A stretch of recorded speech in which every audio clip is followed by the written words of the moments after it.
Hello, this is Deseret Devotional, and this is Come Follow Me, Rest Edition, where we take this week's scripture study and end it the gentlest way I know how, by falling asleep inside it.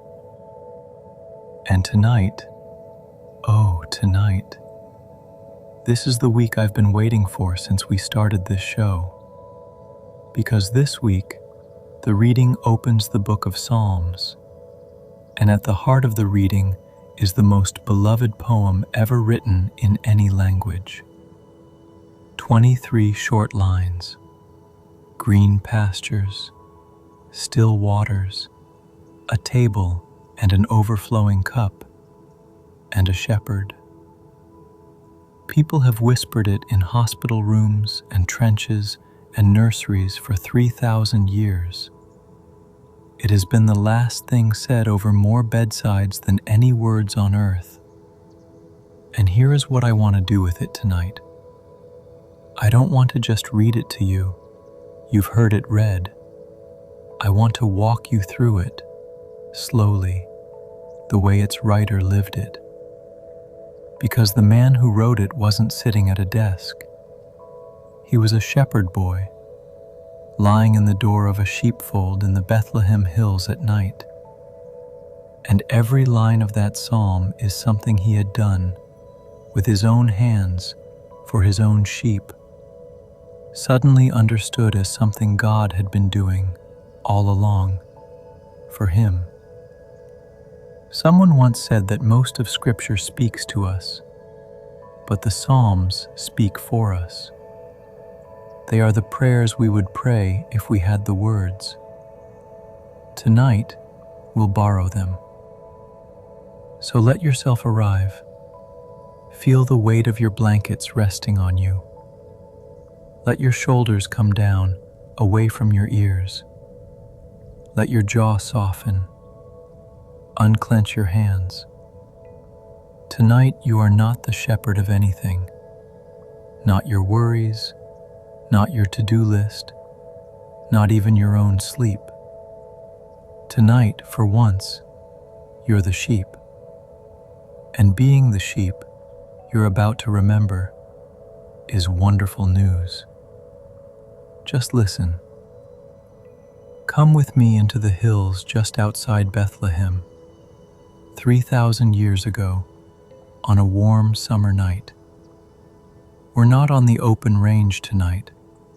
Tonight we're somewhere snugger, inside a sheepfold, a wide circle of dry stone wall, stacked waist-high by generations of shepherds, up on the shoulder of a hill, with one narrow gap for a gate. Feel how different this is from last week's endless hillside. The stone wall curves around you, close and old and sturdy, still letting out the day's warmth like a hearth. The wind that combed the open grass last week can only reach in here as a softened breeze, slipping over the top of the wall, touching your face kindly, and moving on. And all around you, the flock. That's the sound of tonight. Dozens of sheep, settled for the night, pressed loosely together in their woolly warmth, and the sound they make is one of the oldest comfort sounds in the world. A slow, layered, breathing softness. The occasional rustle as one resettles, a lamb's small sigh. Somewhere, one gentle bell, swaying just enough to speak, and going still. Near the gate, a small watchfire has burned down to embers, just a low handful of orange breathing in the dark, enough to warm a shepherd's hands, enough to say to the night, someone is here. The air smells of wool and warm stone, dry grass, a thread of ember smoke, the good, ancient smell of a fold at rest. And above the wall, the stars, thick and close tonight, leaning in over the little fold like a crowd over a cradle. Now look toward the gate, because there he is. A boy, maybe 16, sitting in the very gap of the wall where a gate would be.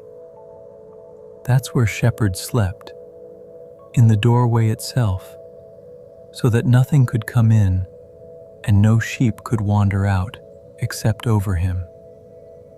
He is literally the door of the sheep.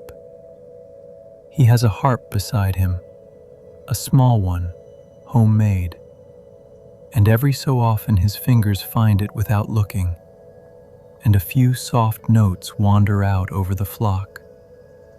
Not a song exactly, just the sound of someone content.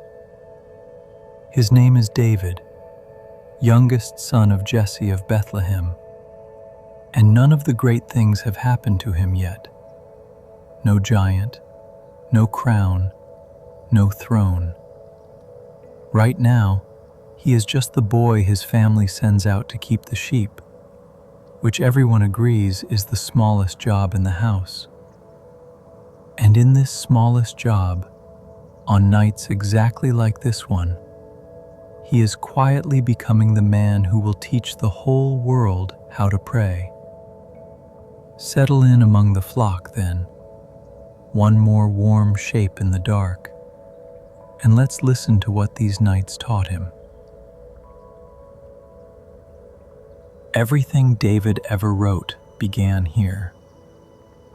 Long before the Psalms were sung in the temple by choirs, they were hummed in this fold to an audience of sheep.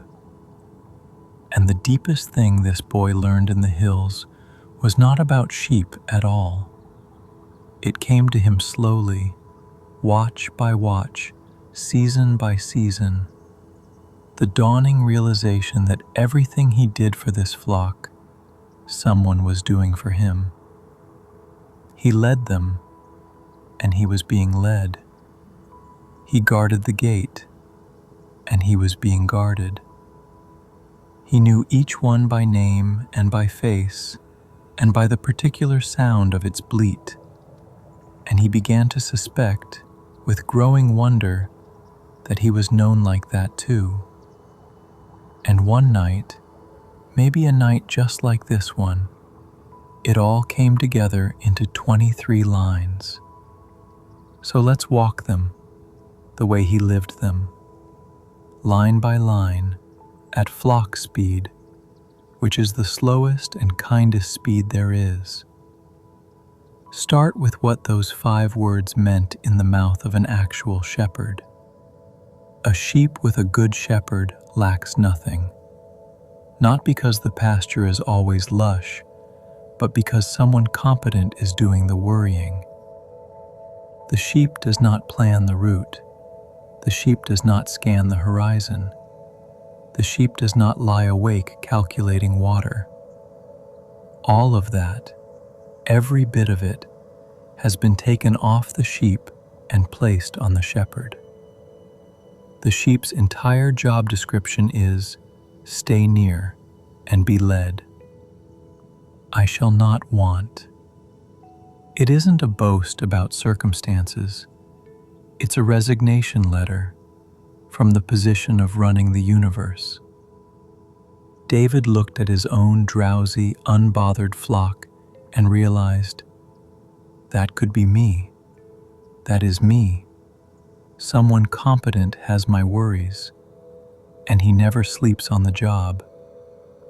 Tonight, you're allowed to submit the same resignation, effective immediately.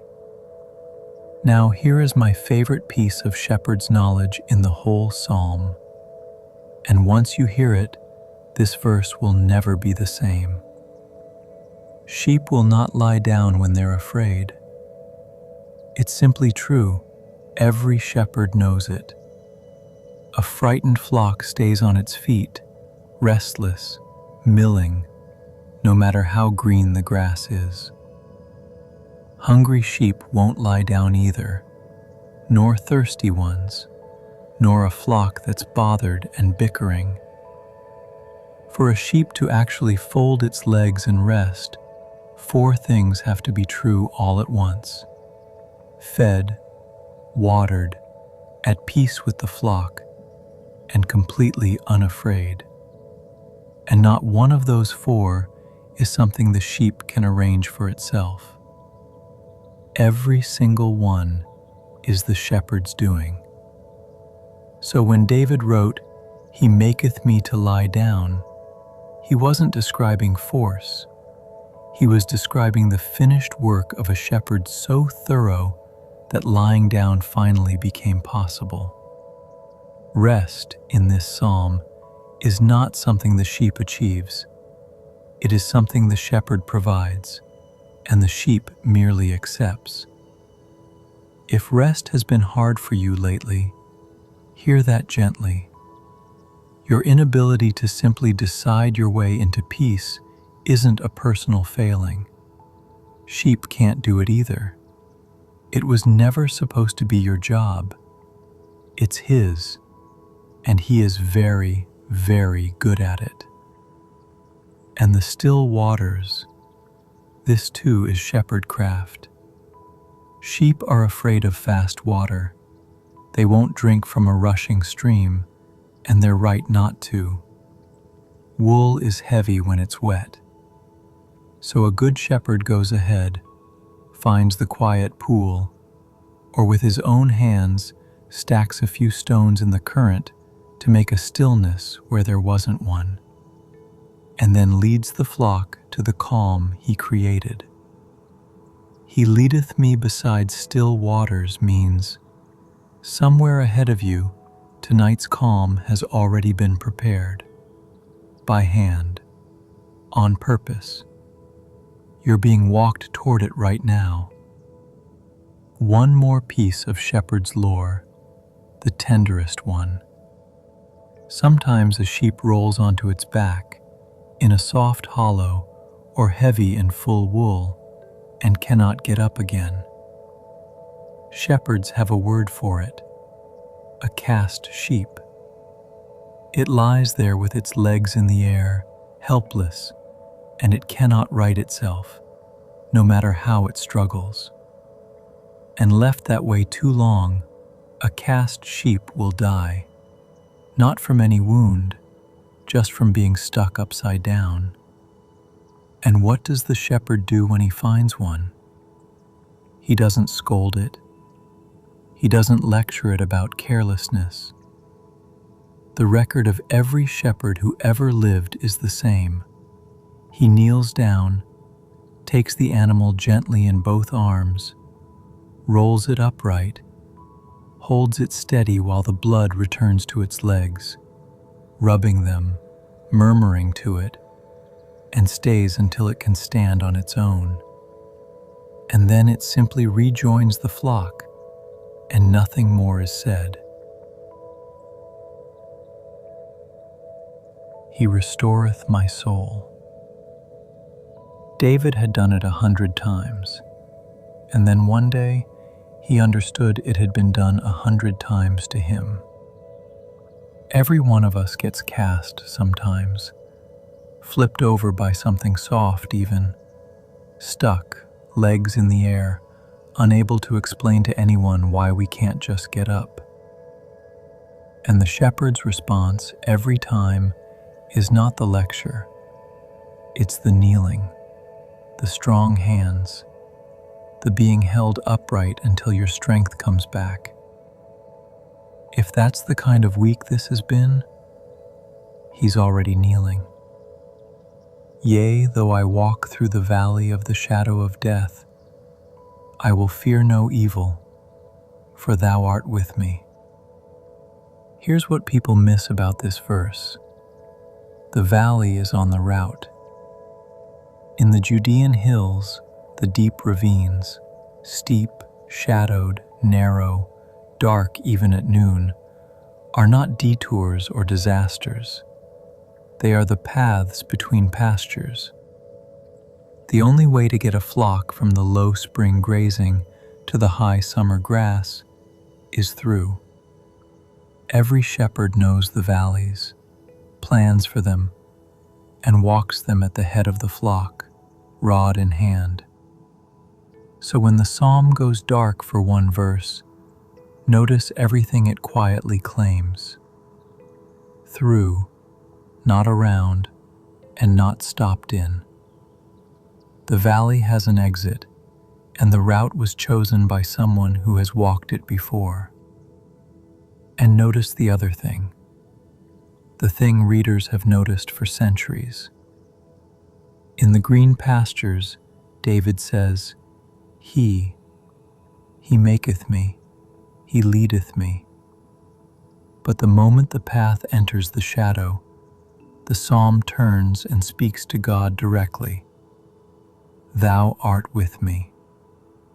In the dark, God stops being a topic and becomes a presence. Fear no evil, not because the valley isn't real, but because you have never once walked it alone. Thy rod and thy staff, they comfort me.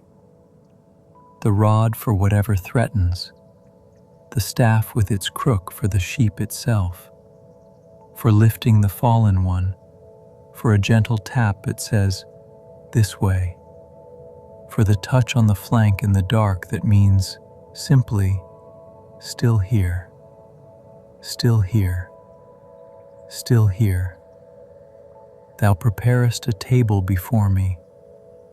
High in those same hills are the summer tablelands, flat-topped mesas of rich grass.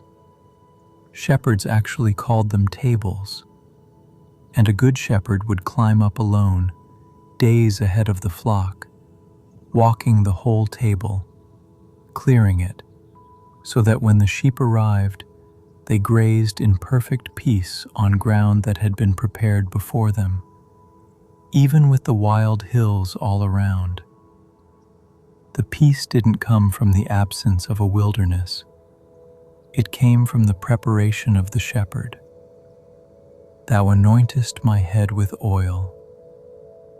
At the fold gate each evening, the shepherd stood in the gap and let the flock file past one by one, inspecting each face, and where there was a scratch, a fly bite, a sore place, out came the horn of olive oil, and the wound was anointed gently before the sheep passed in to rest. Nobody entered the fold unexamined, and nobody's hurt went untended. Whatever this day scratched into you, you don't carry it into sleep untreated. He's at the gate with the oil. My cup runneth over. The shepherd's stone water troughs, filled by hand, bucket after bucket, until they brimmed, generosity measured in overflow. And then the line I love most in the whole psalm. Surely goodness and mercy shall follow me all the days of my life. Follow me. Think about what follows a flock. The shepherd leads from the front, but a wise shepherd's dogs, or his own watchful walking, cover the rear. So the flock moves through the world, guarded before and behind.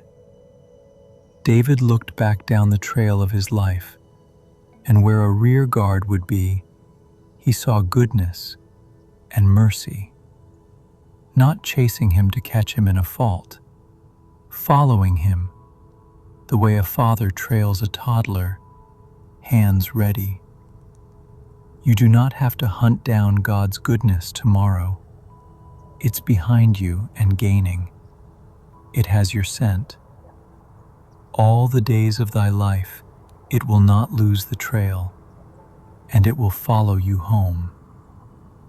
And I will dwell in the house of the Lord forever. The psalm that begins in a pasture ends at home, with the door closed kindly behind you forever. And Psalm 23 has brothers and sisters. This week's reading is full of them, and so many of them were born at night, in that same fold gate, under that same crowd of stars. Let me hand you three, briefly, like a shepherd handing out bread. There's the one that begins with the boy lying on his back in the gate, looking up. When I consider thy heavens, the work of thy fingers, the moon and the stars which thou hast ordained, what is man that thou art mindful of him?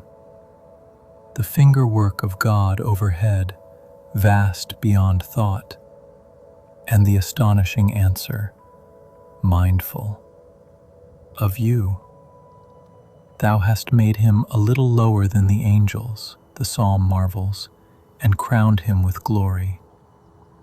The same sky that made Job feel small, made David feel treasured. Both are true, and tonight you can have them both. There's the one for hard seasons. Weeping may endure for a night, but joy cometh in the morning. The psalmist doesn't pretend the night of weeping away. He just posts the schedule. The night is real, and the night is temporary, and joy is already on the road, due at dawn. Thou hast turned for me my mourning into dancing, that psalm ends. It has happened before, it will happen again. And there's the great calm one. God is our refuge and strength, a very present help in trouble. Therefore will not we fear, though the earth be removed. There is a river, it sings, the streams whereof make glad the city of God. God is in the midst of her, she shall not be moved. God shall help her, and that right early. Right early. Help that arrives with the dawn, on time, every time. And at the center of that psalm, 4 words that may be the truest bedtime instruction in all of Scripture. We'll save them for last tonight. You know the ones. One more thing, and then the stones, and then sleep. The boy in the gate grew up. Giant, crown, throne, great sins and great sorrows and great mercies, the whole sweep of a huge life. And through all of it he kept writing psalms. And the shepherd psalm outlived him, and his kingdom, and his language. And 1,000 years later, in these very hills, shepherds were keeping watch over their flocks by night, when the sky filled with song. And the child born that night in David's own town grew up to stand before the people and take David's psalm upon himself, saying, I am the good shepherd. The good shepherd giveth his life for the sheep. And I know my sheep, and am known of mine. So the psalm turned out to be more literally true than even David knew. There really is a shepherd. He really does know your name and face and the particular sound of your voice. He really has walked the darkest valley ahead of you, all the way through and out the morning side. And he really does stand in the gate of the fold, so that nothing reaches his sheep except over him. The Lord is your shepherd. That was always the whole psalm. Everything else is just what it feels like. So that's what this week's reading gave us. And now it's just you and me again. The fold, the embers, the breathing flock, and the night. 3 small stones, like always, smooth ones, one at a time, and then I'll let you sleep. The first stone is, He maketh me to lie down. Remember what it takes for a sheep to rest, fed, watered, at peace, unafraid. And remember that not one of those was ever the sheep's job to arrange. If you have been trying to manufacture your own peace, to think your way to it, earn your way to it, white-knuckle your way to it, you can set that down now. Rest is not your achievement tonight. It is His provision, already prepared, like still water stacked into stillness by hand. And your only task is the sheep's task. Stay near and accept it. The second stone is, Thou art with me. Notice, one more time, where the psalm switches from talking about God to talking to Him, exactly at the entrance of the valley.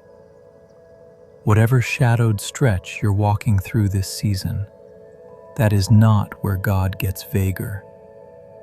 According to this psalm, it's where He gets closer, close enough for thou.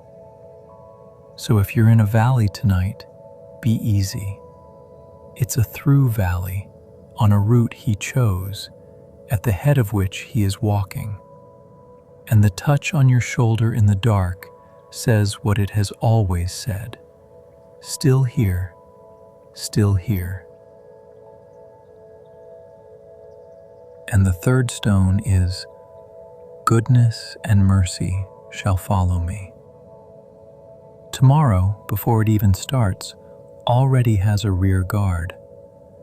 You don't have to chase down God's goodness in the morning, or qualify for it, or catch it before it gets away.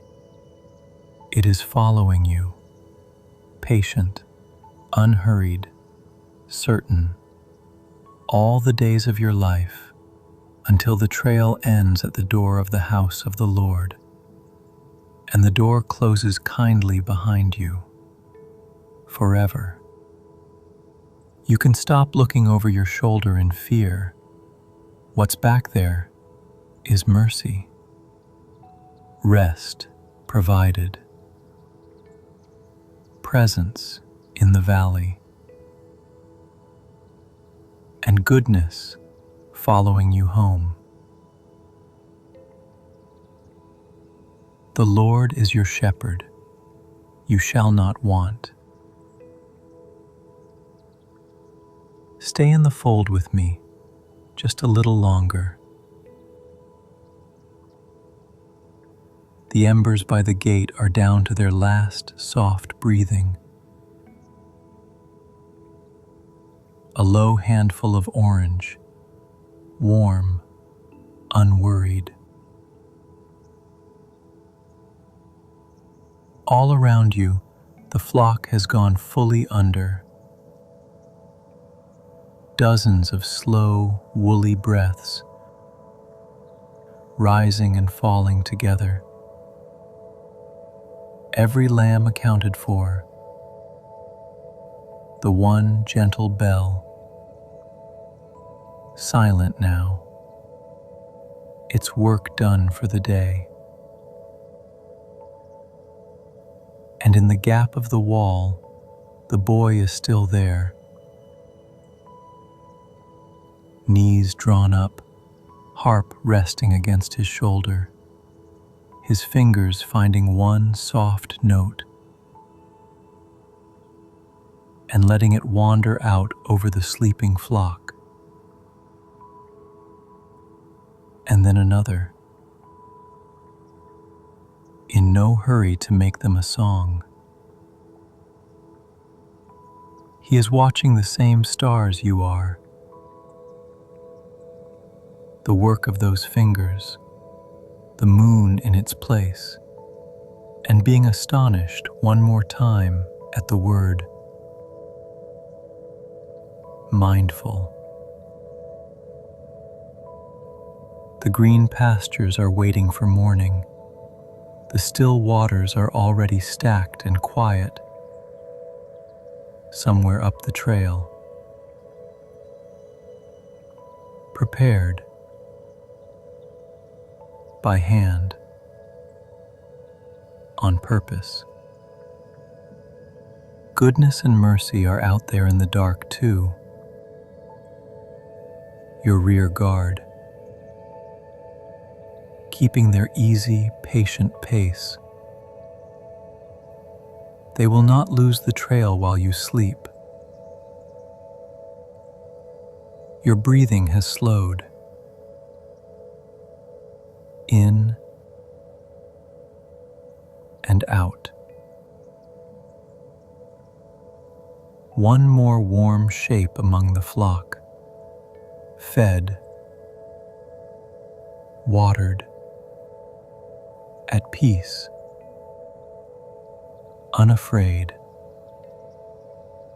all four provided, which is why your legs are folding under you at last. Weeping may endure for a night, but joy cometh in the morning, and help comes right early. Be still and know that I am God. Be still and know. Be still. Be. The Lord is thy shepherd. Thou shalt not want. And he is lying in the gate. I will both lay me down in peace and sleep. For thou, Lord, only makest me dwell in safety. I hope this story brings you the same peace it brings me. Sleep well. We'll meet again next week.